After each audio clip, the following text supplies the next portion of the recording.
నమస్తే న్యూస్ 360 కి స్వాగతం నేను సంధ్య డీటెయిల్స్ చూద్దాం మావోయిస్టులు ఒక సంచలన లేఖ విడుదల చేశారు ఆపరేషన్ కగార్ నుంచి రక్షణ కోసం కరగుట్టపై బాంబులు పెట్టామని వేట పేరుతో ప్రజలు ఎవరు అటువైపు రావొద్దని హెచ్చరించారు వాజేడు వెంకటాపురం ఏరియా కమిటీ పేరుతో ఈ లేఖను విడుదల చేశారు మావోయిస్టులు 6 గ్యారెంటీలతో పాటు 7వ గ్యారెంటీగా ప్రజాస్వామ్యాన్ని పునరుద్ధరిస్తామన్న హామీని అమలు చేయడంలో రేవంత్ సర్కార్ విఫలమైందని ఆ లేఖలో పేర్కొన్నారు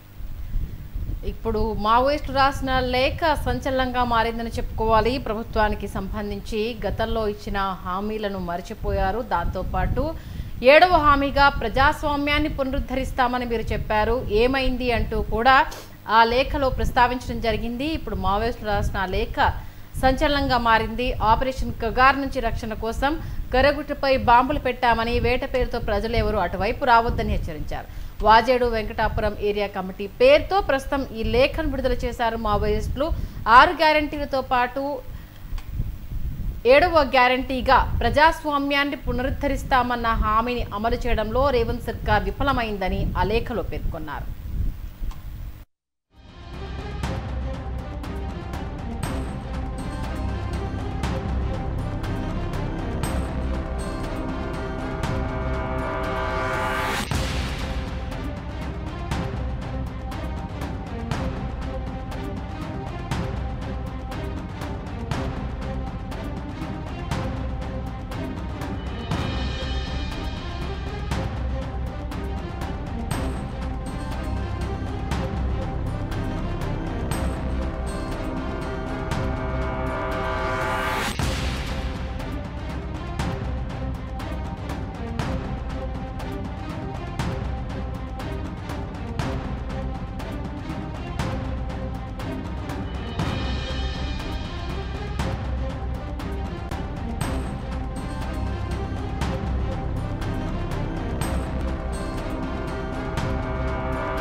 ప్రస్తుతం మావోయిస్టులు రిలీజ్ చేసిన లేఖ సంచలనంగా మారిందనే చెప్పాలి అటు ఆపరేషన్ కగార్ నుంచి రక్షణ కోసం కర్రగుట్టపై బాంబులు పెట్టామని వేట పేరుతో ప్రజలెవరూ రావద్దంటూ అటు ప్రభుత్వాన్ని హెచ్చరిస్తూ లేఖ రాయడం జరిగింది ఇదే అంశానికి సంబంధించి పూర్తి డీటెయిల్స్ అందించడానికి మా వరంగల్ కరెస్పాండెంట్ స్వామి ఫోన్ లైన్లో అందుబాటులో ఉన్నారు స్వామి ఏంటి అధికారంలో పూర్తి సంవత్సరం అయింది అధికారంలోకి రాగానే 6 గ్యారెంటీలతో పాటు 7వ గ్యారెంటీ అన్నారు మరి లేఖ ఎక్కడి నుంచి వచ్చింది దీనికి సంబంధించి అధికారిక ప్రకటన అంటే వాళ్ళే మావోయిస్టుల నుంచి వచ్చిందని అనుకోవాలా లేకపోతే ఎవరైనా క్రియేట్ చేసిందా డీటెయిల్స్ తెలియజేయండి ఎస్ సంధ్య ఇప్పటికే Wazed Venkatapuram area Maoist committee Shanta పేరుతో మాత్రము కగారు పేరుతో కూడా పోలీసులు కూమింగ్ చేస్తున్న నేపథ్యంలో ఇప్పటికే ఎజెన్సీ అంతా అట్టడుగుపోతున్న నేపథ్యంలో 6 గ్యారెంటీల పేరుతో కూడా కాంగ్రెస్ పార్టీ గద్దెనెక్కింది ఇప్పుడు 7వ గ్యారెంటీ కూడా మర్చి కూడా కగారు పేరుతో కూడా అడివంత జల్లెడ పడుతూ మావోయిస్టులను ఏరి వేస్తున్న నేపథ్యంలో కూడా ఇప్పటికే వాజేడ్ వెంకటాపురం సమీపంలో ఉన్న కర్రెగుట్ట పైన కూడా బాంబులు అమర్చమంటూ కూడా కర్రెగుట్ట వైపు కూడా ఎవరు వేట పేరుతో కూడా రావద్దు ఇప్పటికే పోలీస్ ఇన్ఫార్మర్ పేరుతో కూడా వేట అని చెప్పుకుంటూ కూడా పోలీసు ఇన్ఫార్మర్ మారి కూడా కర్రెగుట్టకు వచ్చి కూడా బాంబ్ బ్లాస్టింగ్ లో కూడా కొంతమంది గిరిజనులు అమాయక ప్రజలు అయితే బలవుతున్న నేపథ్యం అయితే కనపడుతుందని చెప్పుకోవచ్చు ఎందుకంటే మావోయిస్టు లేఖ శాంత పేరుతో కూడా ఒక సంచలనాత్మకమైన లేఖ విడుదల కావడంతో కూడా ఆ ములుగు జిల్లాలోని కూడా ఏజెన్సీ ప్రాంతం అంతా భయాందోళనకు గురవుతున్న నేపథ్యం అయితే ఉందని చెప్పుకోవచ్చు ఇప్పటికే ఆ కర్రెగుట్ట వైపు కూడా చాలా మంది అమాయక ప్రజలు కూడా ఆ పోలీసులు ఇన్ఫార్మర్ గా మారి కూడా కర్రెగుట్ట వైపు వెళ్ళి మావోయిస్టుల ఇన్ఫార్మర్ అంటే మావోయిస్టుల ఒక కదలికలను కనుగొని పోలీసులకు చేరవేసే ప్రయత్నం చేస్తున్నారు. ఇప్పటికే మా ఆదివాసులు అయితే అమాయక ప్రజలైతే కొంతమంది బాంబ్ బ్లాస్టులు కూడా కాళ్ళు చేతులు విరిగిపోయిన నేపథ్యం అయితే ములుగు జిల్లాలో నెలకొందని చెప్పుకోవచ్చు. అలాంటి పరిస్థితి పునరావృతం కాకుండా ఈ లేఖలు విడుదల చేస్తున్నారని చెప్పి కూడా ఆ మావోయిస్టు ఏరియా అంటే ములుగు జిల్లా వాజేడు వెంకటాపురం ఏరియా కార్యదర్శి శాంత పేరుతో ఒక లేఖ అయితే విడుదల చేశారని చెప్పుకోవచ్చు. ఇప్పటికే ఆ లేఖ రావడంతో కూడా గిరిజన ప్రాంతాలైతే ఆదివాసులు అయితే ఒక్కసారిగా భయాందోళనకు గురవుతున్న నేపథ్యం అయితే ఉంది. ఎప్పుడు ఏం జరుగుతుంది ఏజెన్సీ ప్రాంతంలో ఇటు పక్క మావోయిస్టులు ఇటు పక్క పోలీసులు కూడా విపరీతమైన కూమింగ్ జరుగుతూ ఉంది. ఆదివాసులకు ఇన్ఫార్మర్లను మార్చుకొని కూడా ఆదివాసులను బలి కొంటున్న పరిస్థితి కనపడుతుందని చెప్తున్న పరిస్థితి అయితే ఉంది. ఎందుకంటే కొంత గతంలో కూడా కొన్ని సంఘటనలు కూడా సవి చూస్తున్న పరిస్థితి కనపడుతుందని చెప్పుకోవచ్చు. ఇప్పటికే వాజేడు వెంకటాపురం సమీపంలో కూడా కొంత గతంలో కూడా ఈ సంఘటనలు అయితే చాలా వరకు ఉన్నాయని చెప్తున్న పరిస్థితి కనపడుతుంది. లేఖలో మాత్రము ఇప్పటికే 6 గ్యారంటీల పేరుతో కూడా కాంగ్రెస్ పార్టీ గద్దెనెక్కింది. 7వ గ్యారంటీ కూడా ఇప్పటికీ ఆ ప్రజాస్వామ్య పద్ధతిలో కూడా మావోయిస్టులను మొత్తానికైతే శాంతి శక్తుల పేరుతో కూడా ఇప్పటికే సతీష్ గాడు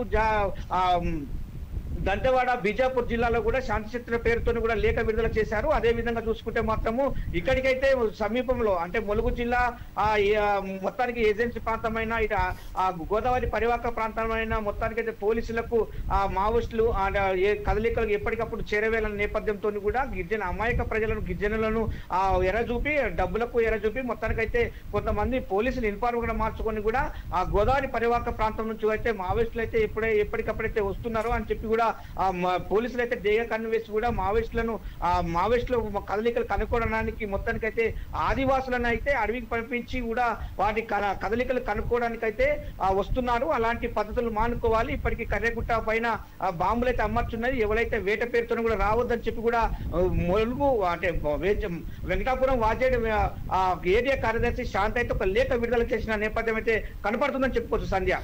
అలాగే ఇన్ఫార్మర్ల నెపంతో చాలా మందిని పోలీసులు ఆకర్షిస్తున్నారు. డబ్బులకు ప్రలోభపడొద్దు అంటూ కూడా చెప్పడం జరిగింది. అంటే ఆ వర్డ్ని వాడడానికి ప్రధాన కారణం ఏంటంటే ఈ మధ్యకాలంలో జరిగిన ఎన్కౌంటర్ల నేపథ్యంలోనే దీంట్లో పొందుపరిచారని అనుకోవచ్చా? ఖచ్చితంగా అనుకోవచ్చు సంధ్య. ఇప్పటికే కగారు పేరుతో కూడా అడివంతా జల్లెడ పడుతున్న నేపథ్యం అయితే ఉంది. కగారు పేరుతో కూడా ఆ పోలీసుల మయంతో ఏజెన్సీ అంటే గ్రామంలో ఉండే ఆదివాసుల గుడారాలు అయితే బూట్ల చెప్పులతో కూడా అట్టడుగుతున్న నేపథ్యం అయితే ఉందని చెప్పుకోవచ్చు. ఎందుకంటే కగారు పేరుతో కూడా అడవిలో ఉన్న నక్సలైట్లే కావచ్చు, అడవిలో ఉన్న ఆదివాసులను ఎర్రచూపి కూడా ఆదివాసు గుడారాలకైతే ఎవరైతే గుర్తు తెలియని వ్యక్తులు వస్తారో వాళ్ళకు ఆచూపు చెల్పనని చెప్పి కూడా కగారు పేరుతో కూడా పోలీసులు ఇప్పటికే మొత్తానికైతే జల్లెడ పడుతున్న నేపథ్యం అయితే ఉంది. ఇప్పుడు ప్రస్తుతానికైతే మాత్రము ఏజెన్సీ ప్రాంతం అంతా ఆకురాలే వేసవి కాలం కాబట్టి ఇప్పటికీ మా కొత్త వ్యక్తులైతే ఎవరైతే వస్తారో వాళ్ళు మాకు ఆచూకు తెలపాలని చెప్పి కూడా వేట పేరుతో కూడా పోలీసులు అయితే ఇన్ఫార్మర్ మార్చుకొని కూడా అడవికి పంపిస్తున్న నేపథ్యంలో కూడా పోలీసులు అలాంటి చర్యలకు పాల్పడొద్దని చెప్పి కూడా వాజేడు వెంకటాపురం ఏరియాకు సంబంధించిన కార్యదర్శి శాంత అయితే లేఖ విడుదల చేశారు. అదే విధంగా మొత్తానికైతే గోదావరి పరివాహక ప్రాంతానికి సంబంధించిన ఏటునాగారం కావచ్చు, ఇటు పక్క వాజేడు వెంకటాపురం కావచ్చు, అటు పక్క భూపాలపల్లి కావచ్చు, మొత్తానికైతే ఛత్తీస్గఢ్ బార్డర్ లో ఉంటుంది కాబట్టి ఇప్పటికీ నక్సలైట్లు అంటే మావోయిస్టులు ఇక్కడికి వచ్చే అవకాశాలు అయితే ఉన్నాయి కాబట్టి ఇప్పటికీ ఏజెన్సీ అంటే ఛత్తీస్గఢ్ నుంచి కూడా బాగా జల్లెడపడుతున్న నేపథ్యంలో తెలంగాణలో చొరబడతారని చెప్పి కూడా ఇప్పటికీ పోలీసులు గ్రహిస్తున్న నేపథ్యంలో లేఖ అయితే విడుదల చేశారని చెప్పుకోవచ్చు. ఎందుకంటే కర్రెగుట్ట వైపున కూడా 4 చుట్టుపక్కల కూడా బాంబులు అమర్చాం, కర్రెగుట్ట వైపు ఎవరు రాకూడదు అని చెప్పి కూడా ఒక లేఖ విడుదల చేశారని చెప్పుకోవచ్చు. గతంలో కూడా కొన్ని సంఘటనలు జరిగాయి, అవన్నీ పునరావృతం చేసుకోవాలి. ఇప్పటికీ పోలీసులు చర్యలో కూడా ఇప్పుడు బెదిరింపు నేపథ్యంలో బాంబులు పెట్టారు అని అనుకోవాలా స్వామి? నిజంగానే బాంబులు అమర్చారా? మరి దానికి సంబంధించి పోలీస్ డిపార్ట్మెంట్ నుంచి ఎలాంటి రెస్పాండ్ అయ్యారు? మరి బాంబులు తొలగించే ప్రయత్నం చేస్తున్నారా, ఉన్నాయా లేదా అని క్రాస్ చెక్ చేసుకున్నారా ఏంటి అసలు?